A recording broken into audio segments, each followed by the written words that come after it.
দ্বিতীয় ব্যতিক্রম হলো ছাত্র জনতার অভূতপূর্ব এই আন্দোলনের সময় দিশাহারা হয়ে সরকার জামাত ইসলামীকে নিষিদ্ধ ঘোষণা করে এবং তার সাথে ইসলামী ছাত্র শিবিরকেও নিষিদ্ধ ঘোষণা করে।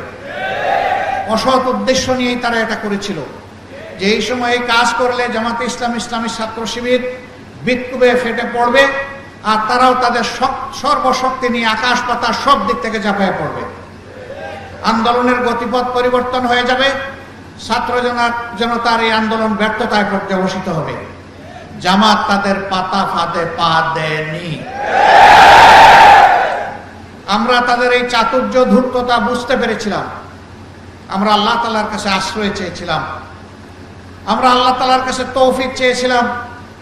আল্লাহ যেন এই আঘাত আমাদেরকে ধৈর্য ধরে সহ্য করার তৌফিক দান করেন।